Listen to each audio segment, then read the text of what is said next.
Hello everyone जी। तो अपन classes के YouTube platform पर आप सभी का एक बार फिर से वेलकम है। राजस्थान एंड आर्ट कल्चर चल रहा था, उसमें हमारा जो टॉपिक चल रहा था राजस्थान की लोक देवियां। हमने जयपुर डिवीजन जयपुर संभाग से हमने शुरुआत करी थी। ठीक है। उस जयपुर संभाग में हमने पिछली क्लास में जयपुर जिले की जितनी भी लोक देवियां हैं उनके बारे में हमने पढ़ा था। आज जयपुर संभाग में जो दूसरा जिला है वो सीकर है, और सीकर की जो प्रमुख लोक देवी है जीर्ण माता। आज जीर्ण माता के बारे में पढ़ेंगे। ठीक है। ये हो गई जीर्ण माता। जीर्ण माता का जो जन्म है वो धांधु गांव यानी कि चूरू में, एक चूरू में एक धांधु गांव पड़ता है, वहां पर इनका जन्म हुआ था।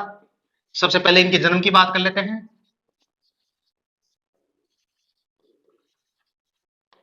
धांधु गांव चूरू में। फिर इनके पिताजी की बात कर लेते हैं। पिता का क्या नाम था? धनराज चौहान। क्या नाम था? धनराज चौहान नाम था इनका। और जीर्ण माता का जो वास्तविक नाम है वो है जयवंती बाई यानी कि जीवन बाई। जीर्ण माता का जो वास्तविक नाम है,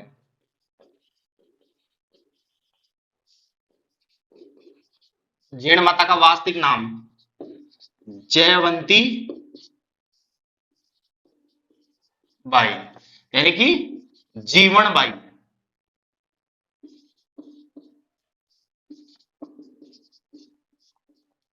ठीक है।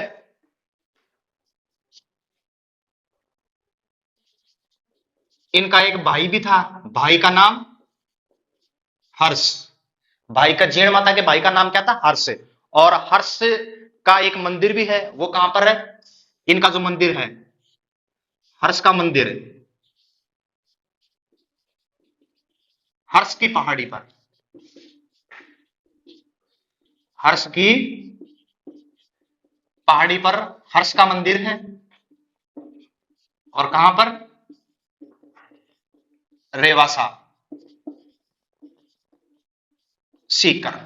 बात करें जीर्ण माता का मंदिर की, जीर्ण माता के मंदिर की बात करें, जीर्ण माता का जो प्रमुख मंदिर है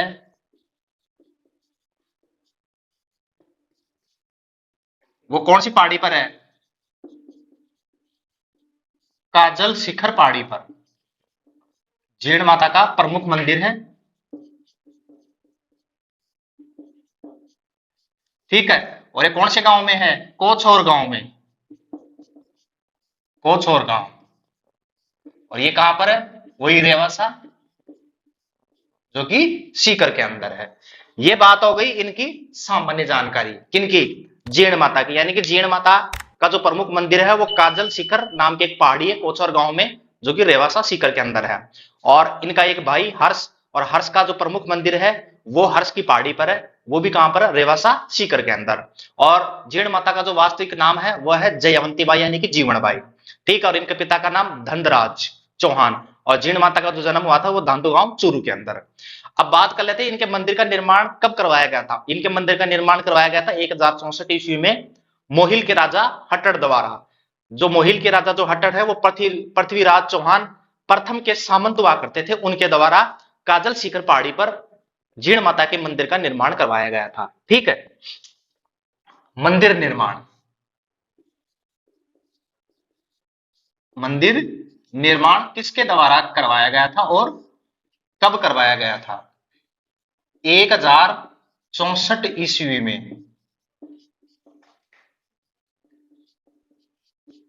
मोहिल राजा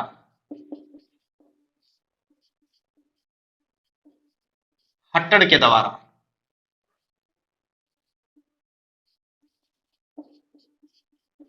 हट्टड़ के द्वारा करवाया गया था। और ये राजा कौन था? ये मोहिल राजा हट्टड़। ये पृथ्वीराज चौहान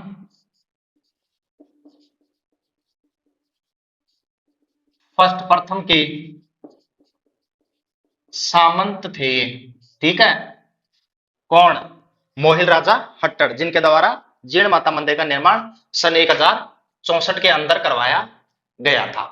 ठीक है, अब बात कर लेते हैं किस रूप में इनको पूजा जाता है। जो जीण माता वह अजमेर के चौहानों की कुल देवी के रूप में मानी जाती है, यानी कि अजमेर के जो चौहान है उनकी कुल देवी है ये कौन, जीण माता, और मीणाओं की आराध्य देवी के रूप में भी पूजी जाती है। तो मैं लिख देता हूं यहीं पर ही,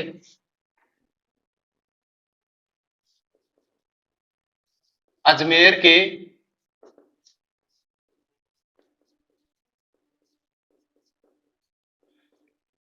चौहानों की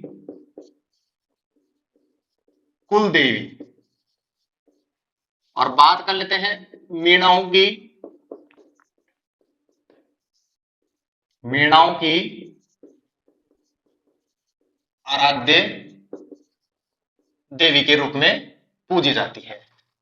ठीक है, अब बात कर लेते हैं यहां पर एक मुख्य बात, औरंगजेब के समय यहां पर एक आक्रमण हुआ था। उस टाइम पर जब आक्रमण हुआ तो यहां इनके मंदिर के आसपास बहुत सारी मधुमक्खियों ने अटैक कर दिया था औरंगजेब की सेना के ऊपर, यानी कि मुगलों की सेना के ऊपर।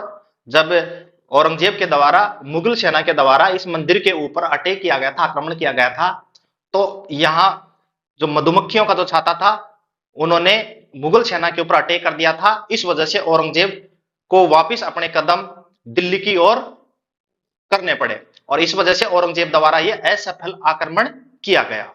और उसके बाद आक्रमण जब असफल आक्रमण हुआ, उसके बाद में औरंगजेब के द्वारा चांदी का एक छत्र चढ़ाया गया था इस मंदिर के अंदर। इसलिए जो जीण माता है उसको मधुमक्खियों वाली देवी के नाम से भी पूजा जाता है, के नाम से भी जाना जाता है।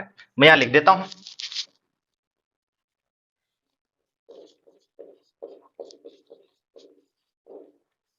औरंगजेब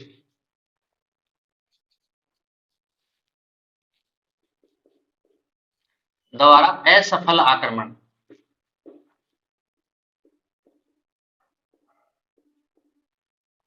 ठीक है, औरंगजेब के द्वारा असफल आक्रमण हुआ क्योंकि मधुमक्खियों ने इनकी मुगल सेना के ऊपर अटैक कर दिया था, तो इनको वापस जाना पड़ा दिल्ली।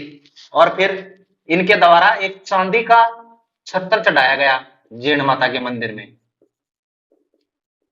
चांदी का छत्र चढ़ाया गया। ठीक है, और इनको मधुमक्खियों वाली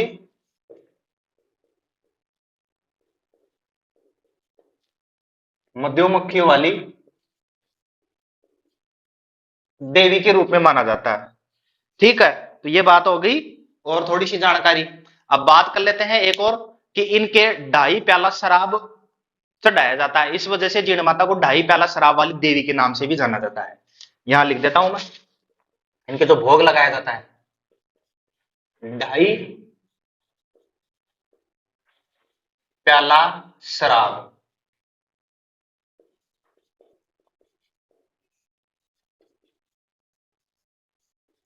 वाली देवी के रूप में पूजा जाता है, क्योंकि उनके 2.5 प्याला शराब चढ़ाई जाती है। अब बात कर लेते हैं आगे, लोक देवियों में सबसे लंबा गीत, लोक देवियों में लोक देवियों में सबसे लंबा गीत, और ये गीत क्या कहलाता है, चिरंजा। कौन सी माता का है, जीण माता का। कौन सी माता का है, जीण माता। और जब ये गीत गाया जाता है, ठीक है, जब ये गीत गाया जाता है तो एक प्रमुख वाद्य यंत्र बजाया जाता है जिसका नाम है सारंगी या डमरू। और ये किनके द्वारा बजाया जाता है, कनपटे साधुओं के द्वारा गाया जाता है। कनपटे साधुओं द्वारा गीत का गायन होता है। ठीक है, और इनके द्वारा जो प्रमुख वाद्य यंत्र है वो बजाया जाता है, एक तो सारंगी और एक बजाया जाता है डमरू। क्या बजाया जाता है, डमरू। और ये जो गीत है ये भाई बहन के प्रेम के प्रतीक के रूप में माना जाता है, ये प्रतीक के रूप में माना जाता है, के रूप में भी गाया जाता है।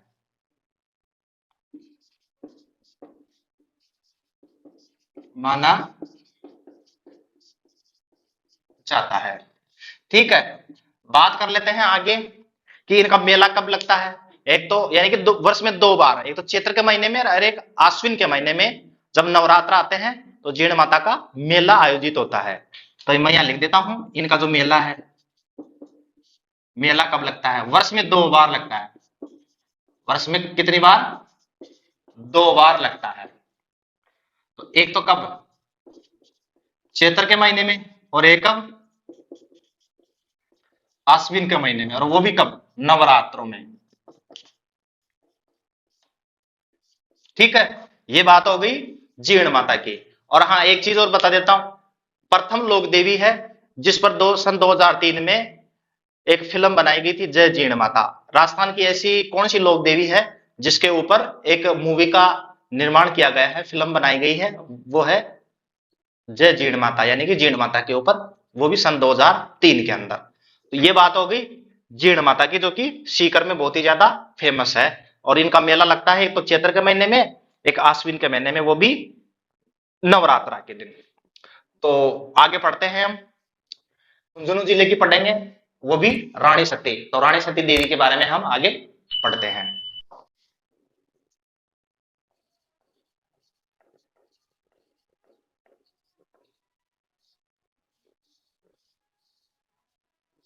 झुंझुनू जिले की बात करते हैं। झुंझुनू जिले में रानी सती पढ़ेंगे, कौन सी देवी, रानी सती,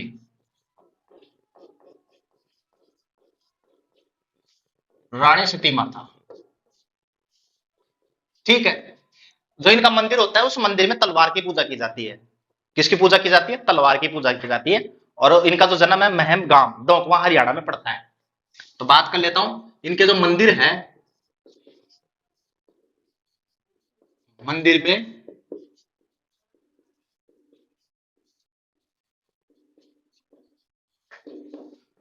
तलवार की पूजा की जाती है।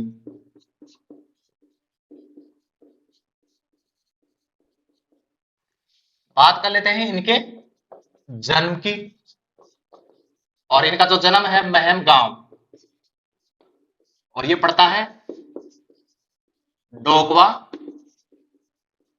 हरियाणा के अंदर।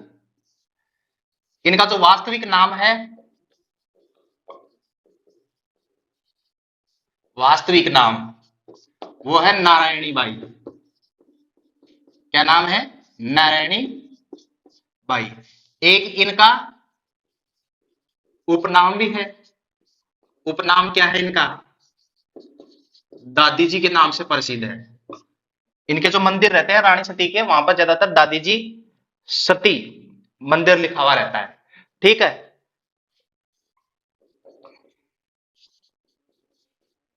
इनके पति का नाम था तनधन दास अग्रवाल। इनके पति का नाम क्या था, तनधन दास अग्रवाल। हिसार के नवाब के सैनिकों द्वारा हत्या कर दी गई थी। तनधन दास अग्रवाल लिख देता हूं थोड़ा सा, वैसे कोई खास बात है नहीं। हिसार के नवाब के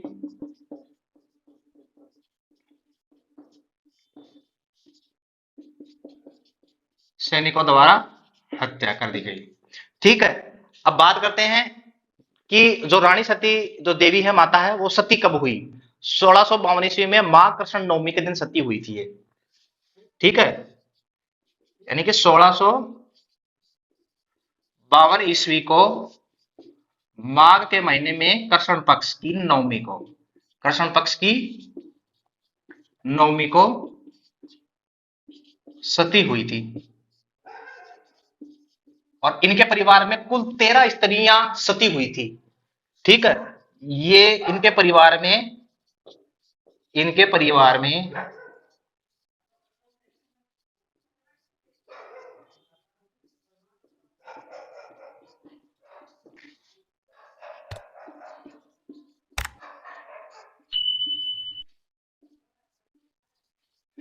कितनी स्त्रियां सती हुई थी, 13 स्त्रियां सती हुई थी इनके परिवार में। ठीक है, अब बात कर लेता हूं कि सती माता का जो मेला है वो झुंझुनू के अंदर लगता है, वो भी यानी कि सतिया अमावस्या के दिन, यानी कि भाद्रपद महीने की अमावस्या को। ठीक है,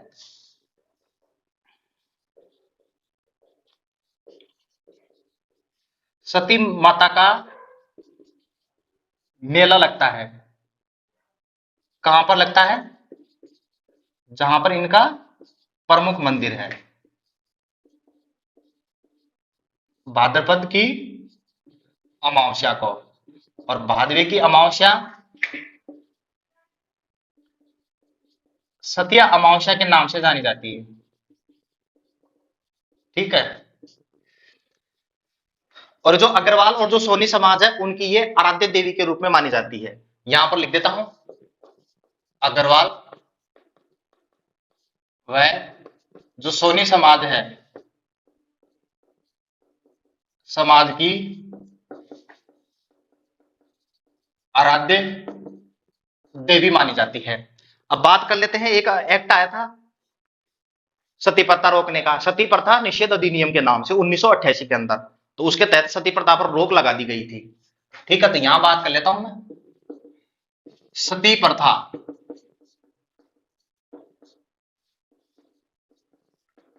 निषेध अधिनियम 1988 के तहत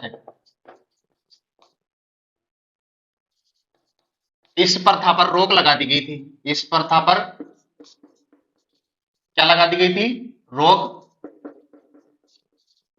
लगा दी गई थी। ठीक है, अब जब ये एक्ट हुआ तो सबसे पहले सती प्रथा पर रोक लगाने वाली जो प्रथम रियासत थी वो थी बूंदी। ठीक है ना, 1822 की बात है ये, यानी कि जब एक्ट लगा भी नहीं था उससे पहले की बात है। यानी कि इस एक्ट के पारित होने से पहले ही एक ऐसी रियासत थी राजस्थान की जिसने सती प्रथा को रोक दिया था, और वो थी बूंदी रियासत, और सन 1822 में। अब जब अधिनियम लागू हुआ तो अधिनियम के तहत सती प्रथा पर रोक लगाने वाली जो पहली रियासत थी वो थी कोटा। तो दोनों ही बात लिख लेते हैं, सती प्रथा पर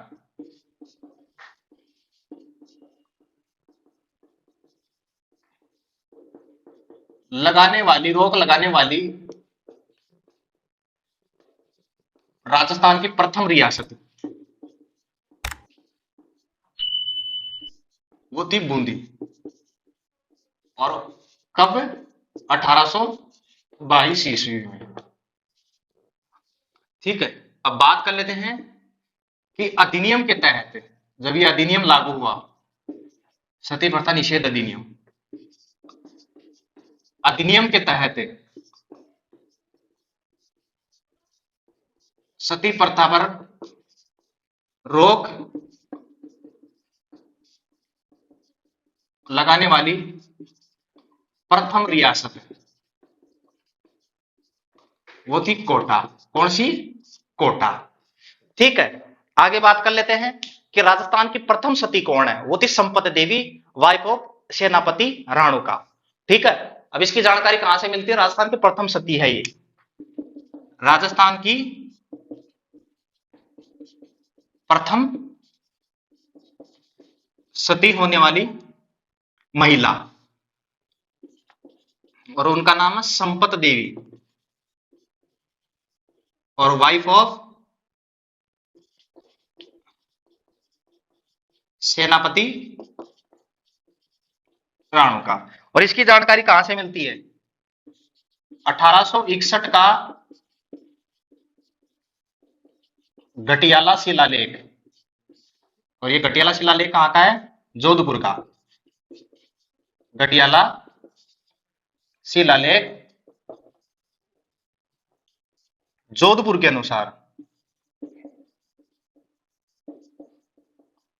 जानकारी मिलती है कि राजस्थान की प्रथम सती कौन थी? संपत देवी, और किसकी पत्नी थी? सेनापति राणुका की। और ये जो शिलालेख है वो गुर्जर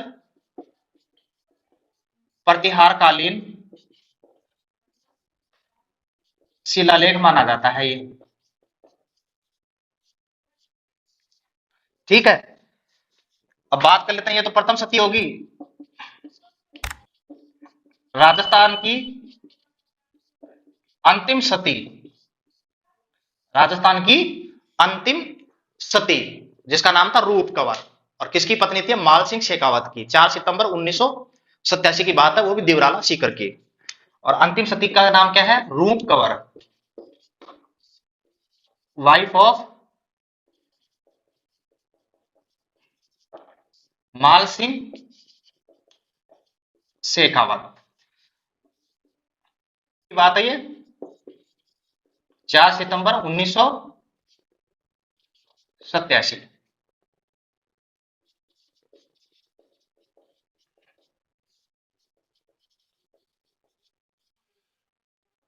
ठीक है, यह हो गई रानी सती, जिसके बारे में हमने पूरा डिटेल से पढ़ लिया। अग्रवाल व सोनी समाज की आराध्य देवी के रूप में मंदिर में तलवार की पूजा की जाती है। इनका जन्म महम गांव डोकवा हरियाणा में, ठीक है। इनका वास्तविक नाम क्या था? नारायणी बाई, उपनाम दादी जी, पति का नाम तंदन दास अग्रवाल। और 1665 ईस्वी को माघ कृष्ण नवमी को सती हुई थी ये। और इनके पूरे परिवार में कुल टोटल 13 स्त्रियां सती हुई थी। कितनी स्त्रियां? 13 सती, 13 स्त्रियां। और मेला भी लगता है, वो भी भाद्रपद अमावस्या, सती अमावस्या के नाम से।